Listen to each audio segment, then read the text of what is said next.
and the Chancellor of the Federal Republic of Germany.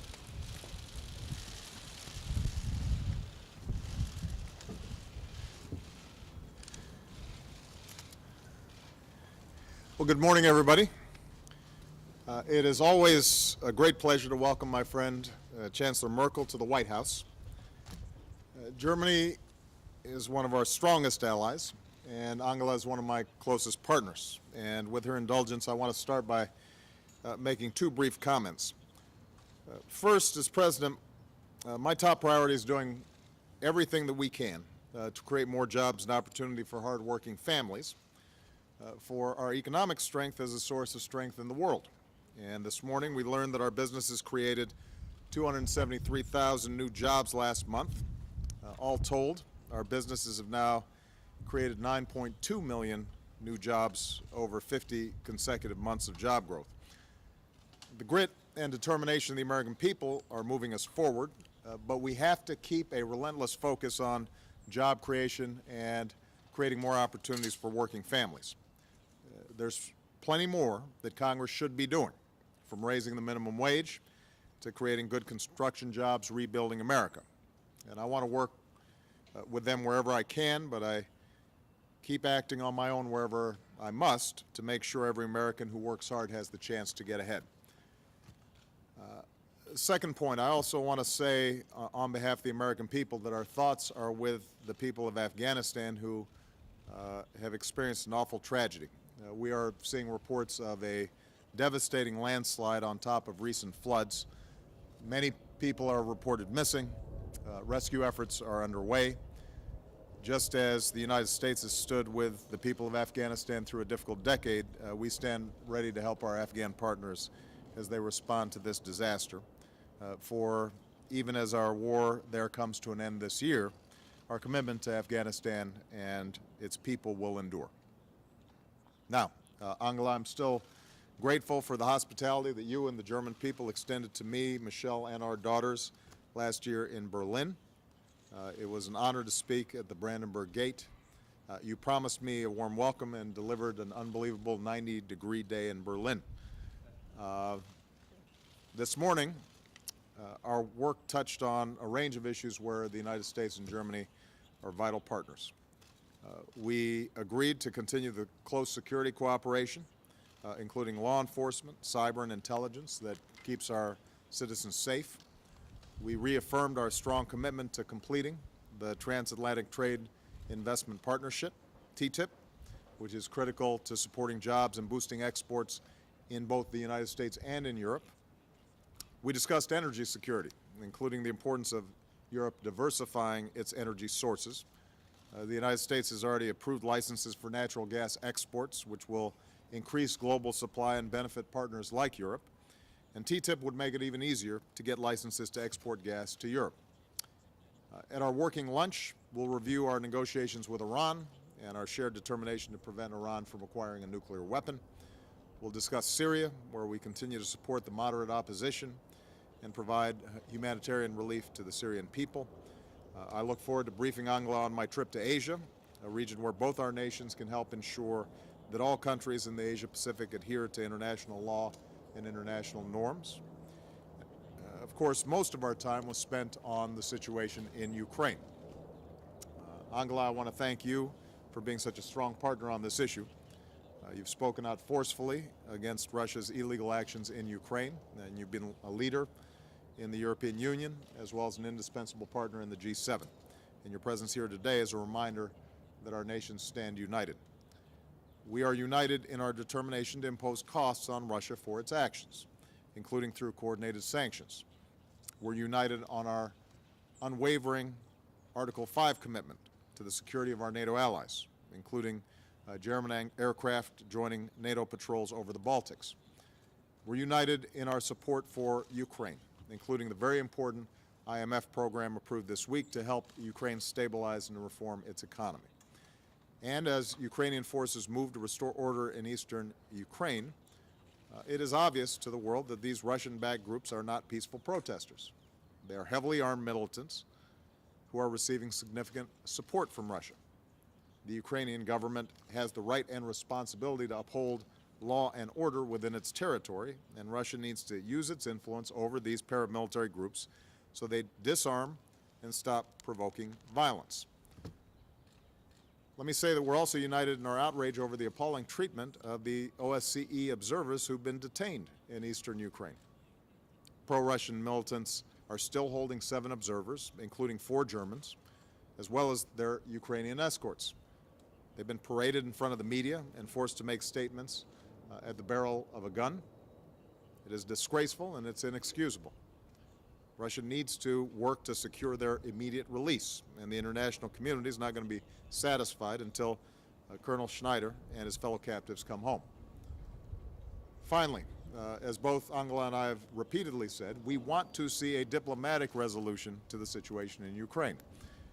But we've also been clear that if the Russian leadership does not change course, it will face increasing costs as well as growing isolation, diplomatic and economic. Already, the ruble has fallen to near all-time lows. Russian stocks this year have dropped sharply, and Russia slipped into recession. Investors are fleeing, and it's estimated that $100 billion in investment will exit Russia this year. Russian companies are finding it hard to access the capital they need, and Russia's credit rating has been downgraded to just above junk status. In short, Russia's actions in Ukraine are making an already weak Russian economy even weaker. Moreover, if Russia continues on its current course, we have a range of tools at our disposal, including sanctions that would target certain sectors of the Russian economy. And we've been consulting closely with our European and G7 partners, and we're stepping up our planning. Angela and I continued these consultations today. The Russian leadership must know that if it continues to destabilize eastern Ukraine and disrupt this month's presidential election, we will move quickly on additional steps, including further sanctions that will impose greater costs. But that is a choice facing the Russian leadership. Our preference is a diplomatic resolution to this issue, and the Ukrainian government has already shown itself more than willing to work through some of the issues that would ensure that the rights of all Ukrainians are respected, that you have a representative government. They've shown themselves willing to discuss amendments to their constitution that devolve power to a local level.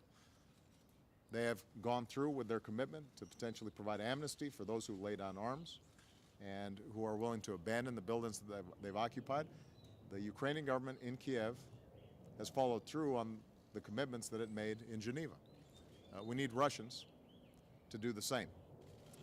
So, Angela, I want to thank you again for being here, and as always for your friendship and partnership.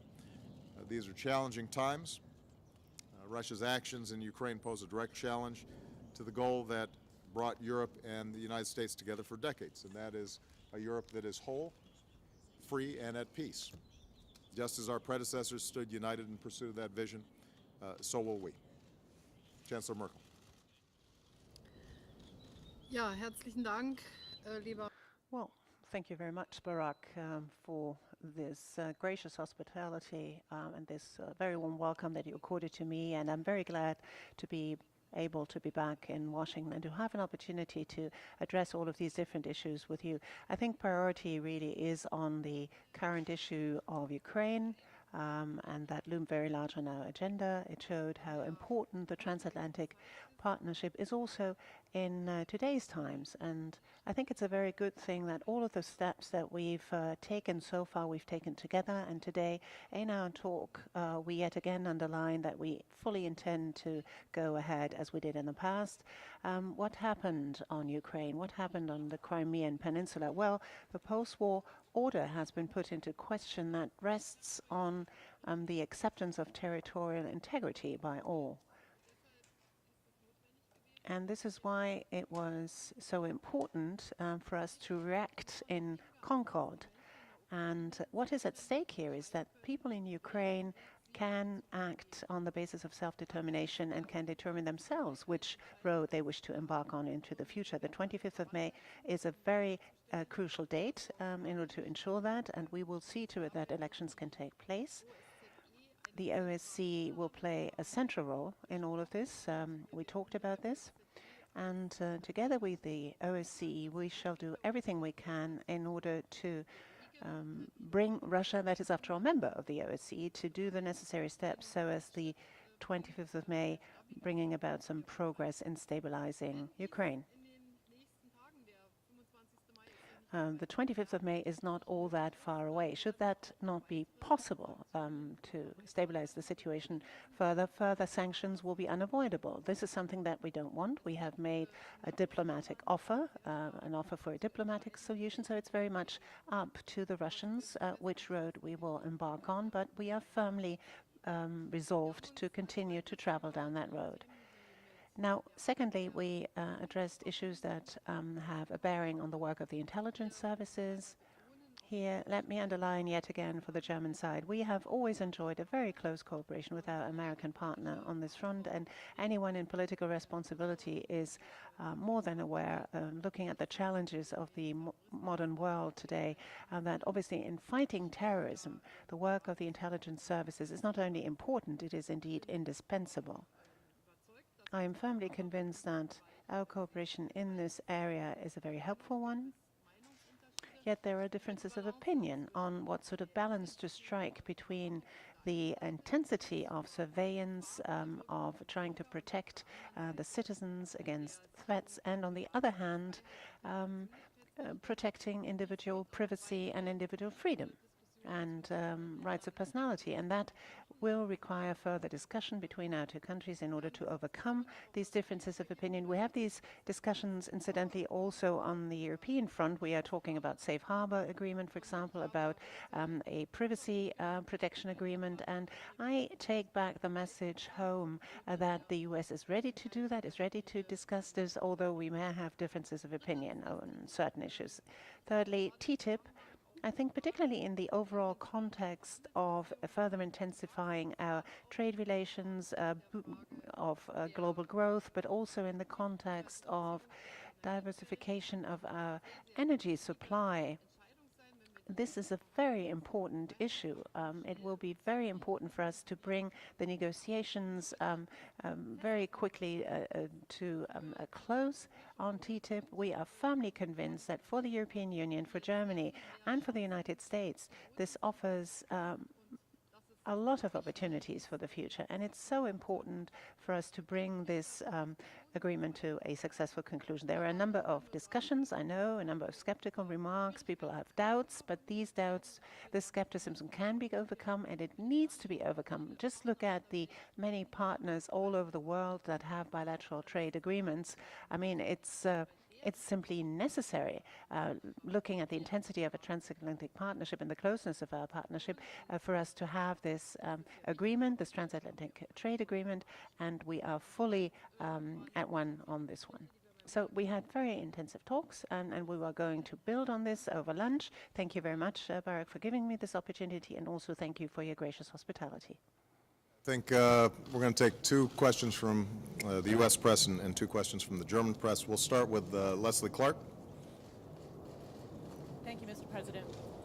With violence today in Ukraine, you've said today that Germany and the United States are united in efforts to de-escalate. But have you been able to reach any common ground with the Chancellor on sectoral sanctions, particularly the Russian energy sector? What's next if you're unable to? And to Chancellor Merkel, reports in the U.S. press have suggested that you've said that you believed President Putin may not be in touch with reality. Is that what you've said? Is that what you believe? And could you give us, you talked to him earlier this week, could you give us a little more insight into what he might be thinking? And do you believe that he's a threat to Europe? Thank you. Obviously, every day we're watching the events in eastern Ukraine and southern Ukraine with deep concern. And I think that what you've seen over the course of the last several months in the midst of this crisis is remarkable unity between the United States and the European Union in the response. We have, at the same time, offered a diplomatic approach that could resolve this issue. We have been unified in supporting the Ukrainian government in Kiev, both economically, diplomatically, and politically, and we have said that we would apply costs and consequences to the Russians if they continued with their actions. And that's exactly what we've done. And you saw just over the course of the last week, additional sanctions applied both by the Europeans and the U.S. The next step is going to be a broader-based sectoral sanctions regime. What we have said is that we want to continue to keep open the possibility of resolving the issue diplomatically, but as Angela Merkel said, if in fact we see the disruptions and the destabilization continuing so severely that it impedes elections on May 25th, we will not have a choice but to move forward with additional, more severe sanctions. And the consultations have been taking place over the course of the last several weeks about what exactly those would look like and would apply to a range of sectors. The goal is not to punish Russia. The goal is to give them an incentive to choose the better course, and that is to resolve these issues diplomatically. And I think we are united on that front. Within Europe, within the EU, I'm sure there has to be extensive consultations. You've got 28 countries, and some are more vulnerable than others to potential Russian retaliation, and we have to take those into account. Not every country is going to be in exactly the same place, but what has been remarkable is the degree to which all countries agree that Russia has violated international law, violated territorial integrity and sovereignty of a country in Europe, and I think there's unanimity that there have to be consequences for that. How we structure these sectoral sanctions, the experts have been working on, and we anticipate that if we have to use them, we can. Our preference would be not to have to use them. And I thank Chancellor Merkel's leadership on this front. She has been extraordinarily helpful, not only in facilitating European unity, but she's also been very important in helping to shape a possible diplomatic resolution and reaching out to the Russians to encourage them to take that door while it's still open.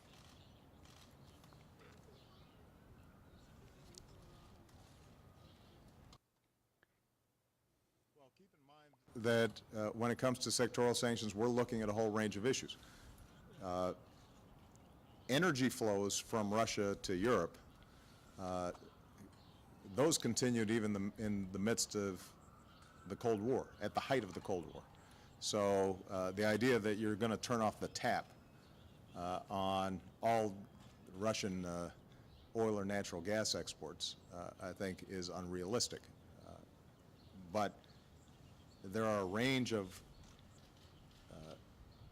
approaches that can be taken not only in the energy sector, but in the arms sector, the finance sector, in terms of lines of credit for trade, all that have a significant impact on Russia.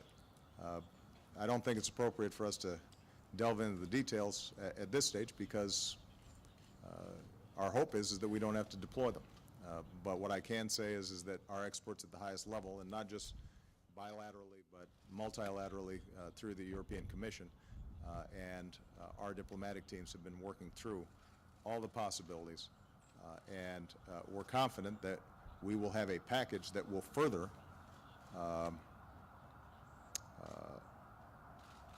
impact Russia's growth and economy. But again, our hope is that we shouldn't have to use them. We're not interested in punishing the Russian people. We do think that Mr. Putin and his leadership circle are taking bad decisions and unnecessary decisions, and he needs to be dissuaded from his current course.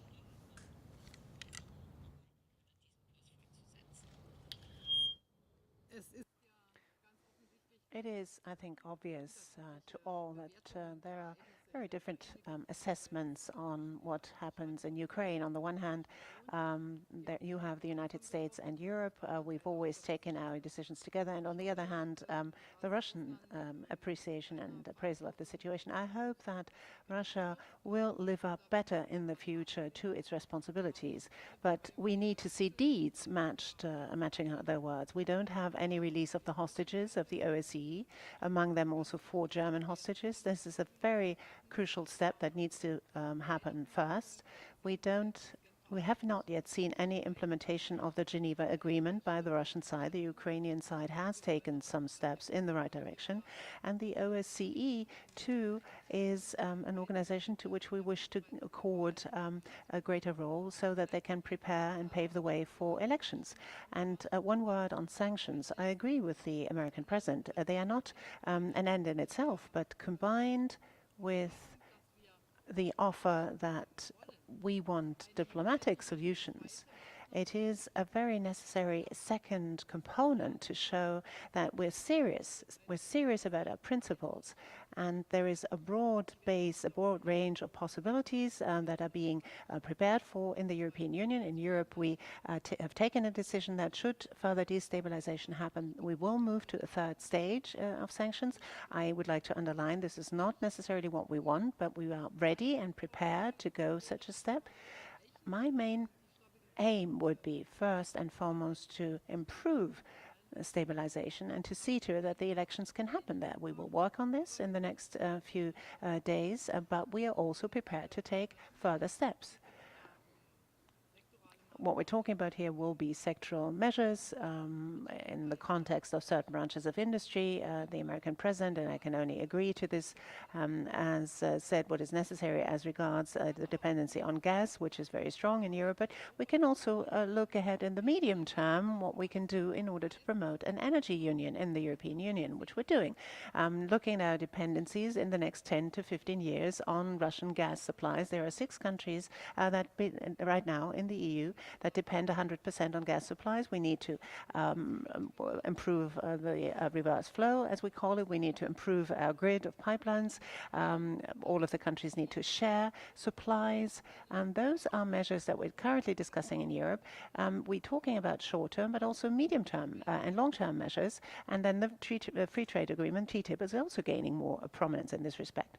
Ach so, ja. Sorry. Madam Chancellor, you said that time is of the essence and that it's getting shorter leading up to the 25th. When would be the time when you would say a third phase, moving to a third phase of sanctions is what you would promote, and is a more energy-intensive initiative by the EU necessary, for example, on heads of state and government level? And President, can you understand the fact that also Mr. Putin needs to play a role in the solution, which is the position of the European Union, that also his arguments have to be weighed, and after the Chancellor having made those several phone calls with Mr. Putin, do you think that the Chancellor also stands a chance to sort of work on this? Well, as to the question, what about the next few days to come? I think the meeting of foreign ministers of the EU on the 12th of May is going to play a very important role in this respect. One can sound out what possibilities there are in various directions. We, from the German side, as we have agreed with our American friends, will do everything we can in order to bring the OECD into a situation, supported politically, that is, to do what is necessary in order to bring matters forward in Ukraine. On the one hand, you have OSCE monitors for the elections, but also questions as regards a change of the constitution, reform towards further devolution or decentralization. All of the different parts of the country obviously have to be at the same level as regards information on this, and the OECD wants to do that. We want to give them the necessary political backing. When a certain point in time is there, is very difficult to predict. I can only say that for me, the elections on the 25th of May are crucial. And should there be further attempts at destabilization, this will be getting more and more difficult. But for now, I am working for elections to take place on that very date, and the heads of state and government are ready at any time, should that prove necessary, to meet.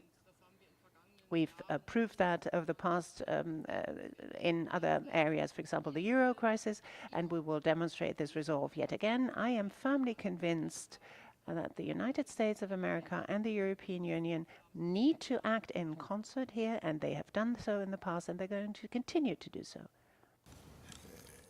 I've said from the start that Russia has legitimate interests in terms of what happens next door in Ukraine. Obviously, there's a a deep and complicated history between Russia and Ukraine. And so, of course, Mr. Putin's views should be taken into account. What can't be taken into account is Mr. Putin's suggestion, both through words and actions, that he has the right to violate the sovereignty of another country, to violate its territorial integrity, to dictate the economic policies or foreign policy of a sovereign country. That's not acceptable. Our view from the start has been that the Ukrainians should be able to make their own decisions. And I'm very confident that if Ukrainians are allowed to make their own decisions, then they will choose to have a good relationship with Russia as well as a good relationship with Europe. That they'll want to trade with Russia and they'll want to trade with Europe. But what they cannot accept, understandably, is the notion that they are simply an appendage, an extension of Russia, and that the Kremlin has veto power over decisions made by a duly elected government in Kiev. So if, in fact, Mr. Putin's goal is to allow Ukrainians to make their own decisions, then he is free to offer up his opinions about what he would like the relationship to be between Ukraine and Russia. And I suspect that there will be a whole lot of Ukrainian leaders who will take those views into consideration. But it can't be done at the barrel of a gun.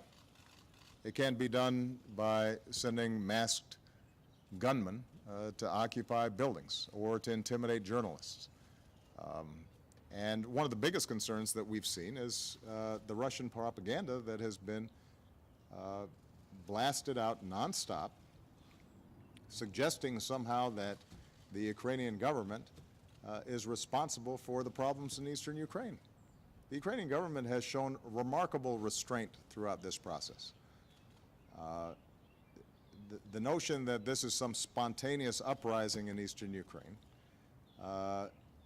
is belied by all the evidence of well-organized, trained, armed militias with the capacity to shoot down helicopters. Generally, local protesters don't possess that capacity of surface-to-air missiles or whatever weapons were used to shoot down helicopters, tragically. We've seen the attempts of OSCE monitors who were approved not just by Europe or the United States, but also by Russia, being detained. And somehow Russia's suggesting that Kiev is responsible for that. We've heard Mr. Putin say, well, Kiev has to do a better job of reaching out to Eastern Europe or Eastern Ukraine. You've seen attempts by Kiev in a very serious way to propose decentralization of power and to provide for local elections and for them to offer amnesty to those who have already taken over these buildings. None of that has been acknowledged by Mr. Putin or the various Russian mouthpieces that are out there. You've also seen suggestions or implications that somehow Americans are responsible for meddling inside Ukraine. I have to say that our only interest is for Ukraine to be able to make its own decisions. And the last thing we want is disorder and chaos in the center of Europe. So, you know, for the German audience who perhaps is tuning into Russian TV, you know, I would just advise to stay focused on the facts and what's happened on the ground. A few weeks ago, Mr. Putin was still denying that the Russian military was even involved in Crimea. Then a few weeks later, he acknowledged, yeah, I guess that was our guys. And so there just has not been the kind of honesty and credibility about the situation there and a willingness to engage seriously in resolving these diplomatic issues. And our hope is that in fact, Mr. Putin recognizes there is a way for him to have good relations with Ukraine, good relations with Europe, good relations with the United States. But it cannot be done through the kinds of intimidation and coercion that we're seeing take place right now in Eastern Europe. Tanguy. Thank you, Mr. President. Earlier this week, an inmate died in Oklahoma in what critics have called an inhumane manner because of a seemingly botched execution. Human rights groups put the United States in the dubious company of China, Iran, and Saudi Arabia when it comes to the prevalence of executions. Some European countries have expressed their concerns as well. What are your thoughts on this, and does this raise moral questions about US justice and global reputation? And to Chancellor Merkel, after Edward Snowden's revelations on US surveillance of your own cell phone, you said that France shouldn't spy on France. Are you satisfied that the steps taken by the US on NSA surveillance are now consistent with the healthy alliance? Has the personal trust been rebuilt? And I was wondering if you could elaborate a little bit on this no spy agreement that apparently couldn't be reached. Thank you.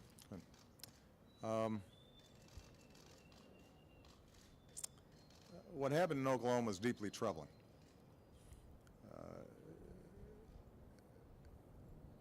The individual who was subject to the death penalty had committed heinous crimes, terrible crimes. And I've said in the past that there are certain circumstances in which a crime is so terrible that the application of the death penalty may be appropriate. Mass killings, the killings of children.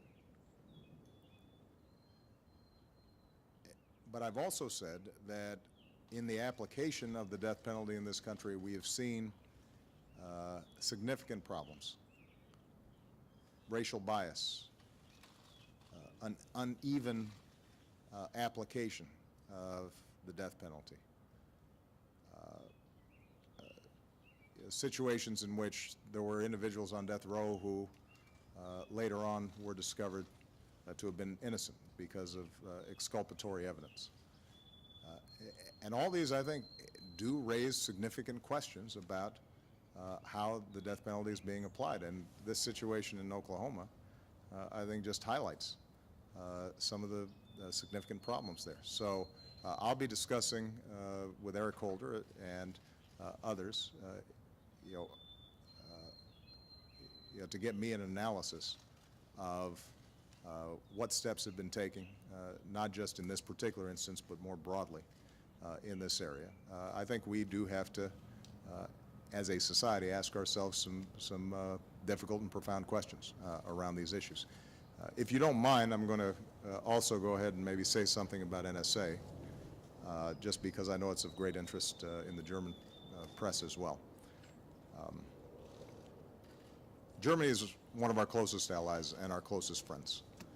And that's true across the spectrum of issues: security, intelligence, economic, diplomatic. And Angela Merkel is one of my closest friends on the world stage, and somebody whose partnership I deeply value. And so it has pained me to see the degree to which the Snowden disclosures have created strains in the relationship. But more broadly, I've also been convinced for a very long time that it is important for our legal structures and our policy structures to catch up with rapidly advancing technologies. And as a consequence, through a series of steps, what we've tried to do is reform what we do, and have taken these issues very seriously. Domestically, we've tried to provide additional assurances to the American people that their privacy is protected. But what I've also done is taken the unprecedented step of ordering our intelligence communities to take the privacy interests of non-U.S. persons into account in everything that they do, something that's not been done before and most other countries in the world do not do. What I've said is that the privacy interests of non-U.S. citizens are deeply relevant and have to be taken into account, and we have to have policies and procedures to protect them, not just U.S. persons. And we are in the process of implementing a whole series of those steps. We have shared with the Germans the things that we are doing.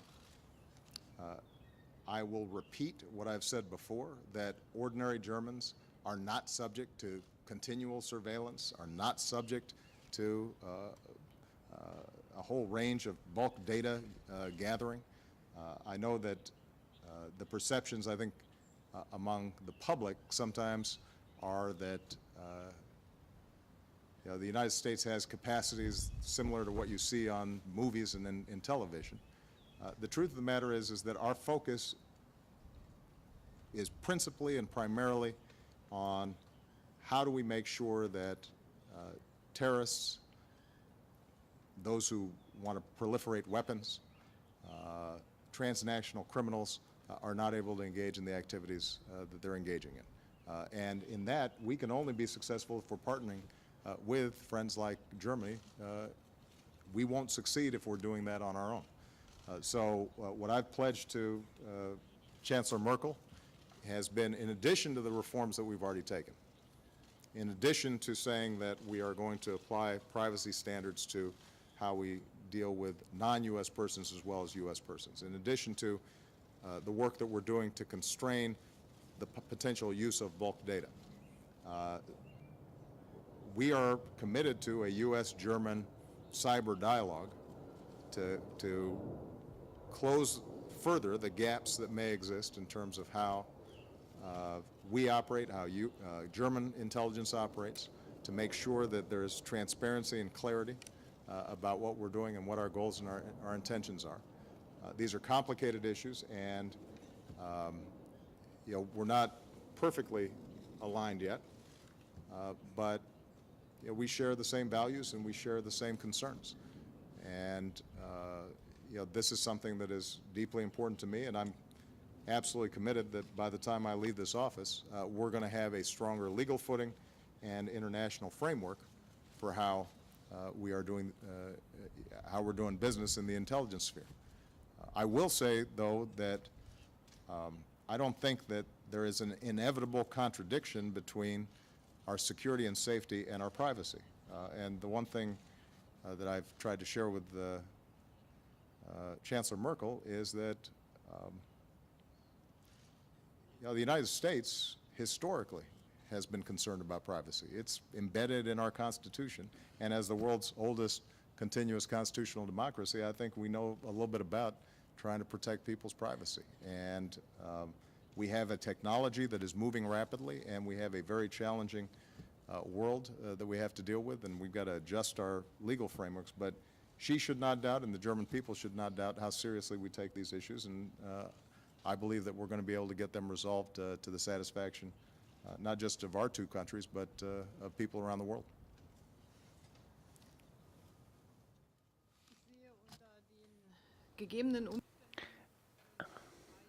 Under the present conditions, we have, after all, possibilities as regards differences of opinion to overcome those differences in the medium term and in the long term. One possibility is to enter into such a cyber dialogue, which is very important because that gives us a forum to have somewhat longer discussions as to where we stand individually, what the technical possibilities, but also ramifications of our technological advances are.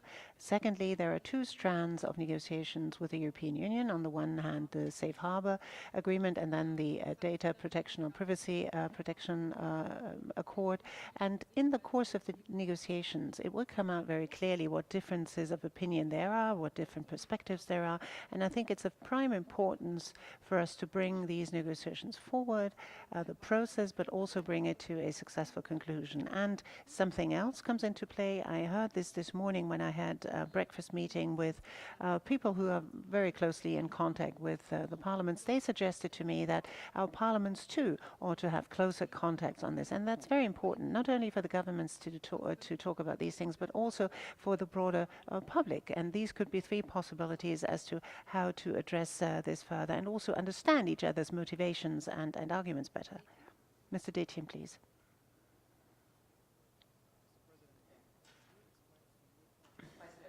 Not possible to agree on a no-spy agreement, which was, as we understood, proposed by the US government last summer. And what kind of assurances could you give Chancellor Merkel with regard not only to ordinary German citizens, but to government members, some of them sitting here, that they are not under US surveillance anymore?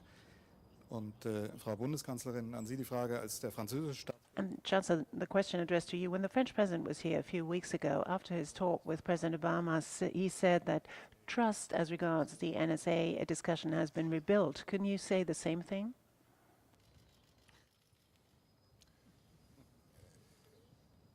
It's not quite accurate to say that the U.S. government offered a no-spy agreement and then withdrew it. I think that what is accurate to say is that we do not have a blanket no-spy agreement with any country, with any of our closest partners.